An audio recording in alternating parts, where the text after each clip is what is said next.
தென்னேரி கொல்லம் என்ற ஓர் ஓடிய பகுதியில் சென்னை நகரத்தின் இதயத்தில் இருண்ட குறுகிய பாதைகளில் அமைந்திருந்தது.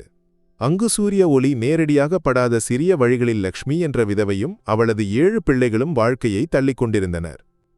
அவர்களது சிறிய வீடு வெறும் ஒற்றை அறையாக இருந்தது. துயரங்களின் பாரத்தை சுமந்துகால பழமையால் சுவர்கள் உதிர்ந்து பொடிந்து கிடந்தன. லக்ஷ்மியின் முதல் கணவர் முருகன் ஒரு தொழிற்சாலை விபத்தில் இறந்தபோது அவளுக்கு அருண் என்ற ஒரே மகன் மட்டுமே இருந்தான். பின்னர் ராஜேந்திரனை மணந்தபோது 6 பெண் குழந்தைகள் பிறந்தனர். ஆனால் அந்த மகிழ்ச்சி நீண்ட நாட்கள் நீடிக்கவில்லை.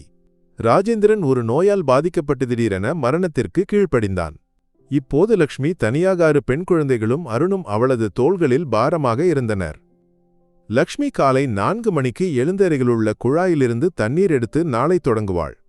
நகரத்திலுள்ள பெரிய குடியிருப்புகளில் வீட்டு வேலைக்குச் செல்லும் லக்ஷ்மி வெறுமனே வாழ்ந்தாலும் உடலுக்கு வலி வரும் அளவிற்கு கடினமான வேலையைச் செய்தாள்.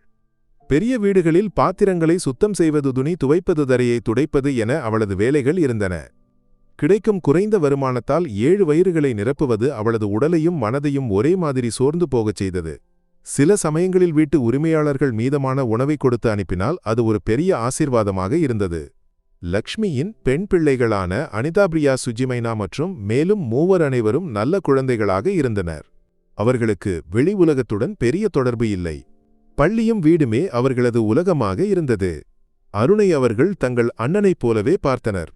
அவன் தங்களது உடன் பிறந்தவன் இல்லையென்றாலும் அனைவருக்கும் அவனை குடும்ப உறுப்பினராகவே உணர்ந்தனர். அருண் அருகிலுள்ள ஒரு பட்டறையில் சிறு வேலைகள் செய்து தன் தாயை உதவி செய்து வந்தான். அனைவரின் வாழ்க்கையும் அமைதியாக பாய்ந்து சென்று கொண்டிருந்தது.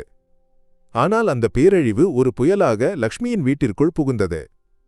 ஒரு நாள் லக்ஷ்மியின் மூத்த மகள் அனிதாவிற்கு திடீரென தலைச்சுற்றி வாந்தி எடுத்து பலவீனமாக உணர்ந்தாள். முதலில் இதை லக்ஷ்மி பெரிதாக எடுத்துக்கொள்ளவில்லை. ஆனால் மகளின் நிலை மோசமானபோது அவளை அருகிலுள்ள மருத்துவமனைக்கு அழைத்துச் சென்றாள். மருத்துவர் பரிசோதித்து உங்கள் மகள் கர்ப்பமாக இருக்கிறாள் என்று கூறினார். அந்த வார்த்தைகள் லக்ஷ்மியின் இதயத்தை ஒரு கூரிய வாள் போல துளைத்தது. அவளது உலகம் ஒரு நொடியில் உடைந்து நொறுங்கியது. திருமணமாகாத, வெளியே செல்லாத, யாருடனும் பேசாத மகள் எப்படி கர்ப்பமாக இருக்க முடியும்? லக்ஷ்மி கோபத்துடன் அனிதாவை கேள்வி கேட்டாள். யார் அவன்? இந்த குழந்தையின் தந்தை யார்? அனிதா அழுது கொண்டே கூறினாள், அம்மா, எனக்கு ஒன்றும் தெரியாது. நான் யாரையும் சந்திக்கவில்லை, யாருடனும் பேசவில்லை. எனக்கு என்ன நடந்தது என்று தெரியவில்லை. அனிதாவின் கண்களில் உண்மையைக் கண்ட லக்ஷ்மிக்கு மகள் பொய் சொல்லவில்லை என்று புரிந்தது. ஆனால் இந்த கொடியவன் யார்? இந்த உண்மை வெளியே தெரிந்தால் இங்கு தங்கள் வாழ்க்கை முடிந்துவிடும் என்று அவள் பயந்தாள். லக்ஷ்மி இந்த பேரழிவை அனைவரிடமிருந்தும் மறைக்க முயன்றாள். ஆனால் சில மாதங்களில் லக்ஷ்மியின் 2வது மகள் பிரியாவிற்கும் அதே அறிகுறிகள் தென்பட்டன.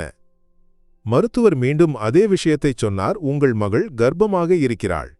லக்ஷ்மியின் மனம் உடைந்து போனது. பின்னர் 3வது மகள் சுஜியும் அதே நிலையில் ஆனாள். 3 பெண் பிள்ளைகளும் கர்ப்பமாக இருந்தனர். அனைவரும் ஒரே விஷயத்தைச் சொன்னார்கள். அம்மா, எங்களுக்கு ஒன்றும் தெரியாது. லக்ஷ்மி நாட்கணக்கில் அழுதாள். இதை செய்பவன் யார்? இது எப்படி நடக்கிறது? இந்த மர்மம் அவளை மனதளவில் உடைத்தது. ஓடியில் உள்ளவர்கள் அவர்களைப் பற்றி மெதுவாக பேசத் தொடங்கினர். அவமானத்தை தாங்க முடியாமல் லக்ஷ்மி உணவை கூட உபேட்சித்தாள். இறுதியாக லக்ஷ்மி தைரியத்தை வரவழைத்து நகரத்தின் புகழ்பெற்ற மற்றும் நீதிமான காவல் ஆணையர் விஜய்குமாரை சந்திக்க முடிவு செய்தாள். அவரை அணுகுவது எளிதாக இல்லை. லக்ஷ்மி நீண்ட நேரம் காத்திருந்தாள். இறுதியாக கண்ணீருடன் தன் துயரத்தை அவரிடம் கூறினாள். விஜய்குமார் எல்லாவற்றையும் கவனமாக கேட்டார். லக்ஷ்மியின் வார்த்தைகளில் உள்ள வலி அவரது இதயத்தை தொட்டது. அம்மா, கவலைப்பட வேண்டாம். இது உங்கள் பிரச்சனை மட்டுமல்ல, இந்த நகரத்தில் உள்ள எல்லா பெண்களின் பிரச்சனையுமாகும். இந்த நகரத்தில் ஒரு கொடியவன் ஒளிந்திருந்தால் நான் அவனை வெளியே கொண்டு வந்து தண்டிப்பேன். நீங்கள் வீட்டிற்கு சென்று தைரியமாக இருங்கள். உங்கள் துக்கம் என் துக்கமாகும் என்று விஜய்குமார் உறுதியளித்தார். அவர் தனது நம்பகமான காவல் ஆய்வாளர் சலீமை அழைத்தார்.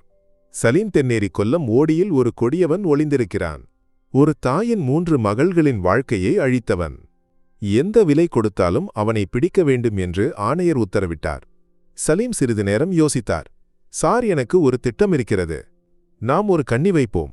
லக்ஷ்மியின் வீட்டைச் சுற்றி ரகசியமாக கேமராக்கள் பொருத்துவோம். ஒருவேளை யாராவது வீட்டிற்கு அருகில் வருகிறார்களா என்று பார்க்கலாம். இந்த வீட்டிற்கு ஒரே ஒரு கதவு மட்டுமே உள்ளது, அதனால் இது எளிதாக இருக்கும். ஆணையர் அந்த திட்டத்தை அங்கீகரித்தார். மறுநாள் இரவு காவல்துறை லட்சுமியின் வீட்டைச் சுற்றி ரகசியமாக கேமராக்கள் பொருத்தியது. அதில் அவர்கள் கண்ட காட்சி அவர்களை அதிர்ச்சிக்கு உள்ளாக்கியது. அந்த மனிதன் வேறு யாரும் அல்ல, லக்ஷ்மியின் முதல் கணவரின் மகன் அருண். அவனை கைது செய்தனர். அவன் நீதிமன்றத்தில் ஆஜர்படுத்தப்பட்டான். ஆணையர் விஜய்குமார் அவனிடம் நேரடியாக கேள்விகள் கேட்டார். நீ ஏன் இப்படி செய்தாய்? உனக்கு வெட்கமில்லையா? உனது சகோதரிகளாக பார்த்தவர்களை நீ அழித்துவிட்டாய். அருண் நடுங்கியவாறு தலையை குனிந்தான். சார்லக்ஷ்மி என்னை தனது சொந்த மகனைப் போல வளர்த்தாள். ஆனால் என் உள்ளத்தில் பொறாமையும் கோபமும் வளர்ந்தன. லக்ஷ்மி என் தந்தையின் மகனை விட ராஜேந்திரனின் பிள்ளைகளை அதிகமாக நேசிப்பதாக நினைத்தேன். அவர்கள் வளர்ந்து அழகாக ஆனபோது அவர்களின் அழகு என் மனதை மாற்றியது. நான் முதலில் அனிதாவை மணக்க லக்ஷ்மியிடம் கேட்டேனானால் அவள் அதை ஒரு நகைச்சுவையாக எடுத்துக்கொண்டாள். அப்போது என் உள்ளத்தில் ஒரு கொடியவன் பிறந்தான்.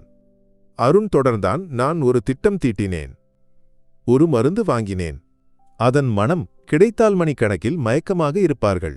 இரவு லக்ஷ்மியும் அவள் பிள்ளைகளும் உறங்கியதை உறுதி செய்து நான் கதவை திறந்து உள்ளே சென்றேன். மருந்தை தெளித்தேன். எல்லோரும் மயக்கத்தில் இருந்தபோது அவன் பேசுவதை நிறுத்தினான். லக்ஷ்மியின் கண்கள் கண்ணீரால் நிரம்பின. பிள்ளைகளும் பயத்துடன் அழுதனர். விஜய்குமார் கோபத்துடன் அருணை பார்த்தார். உன் குற்றம் மிகவும் கடுமையானது. நீ சட்டத்தின் முன் தண்டிக்கப்படுவாய். நீதிமன்றம் அருணுக்கு ஆயுள் தண்டனை விதித்தது. ஆணையர் விஜய்குமார் லக்ஷ்மியை ஆறுதல் படுத்தினார். அம்மா, இந்த பேரழிவு நடந்துவிட்டது. ஆனால் ஒரு வாக்குறுதி தருகிறேன். உங்கள் பிள்ளைகளுக்கு அவர்கள் தகுதியான வாழ்க்கையை நான் மீட்டுத் தருவேன். விஜய்குமார் தனது செல்வாக்கை பயன்படுத்தி லக்ஷ்மிக்கு நகரத்தில் ஒரு நல்ல வேலையும் பெண் பிள்ளைகளுக்கு படிக்க வசதியும் ஏற்படுத்தி கொடுத்தார்.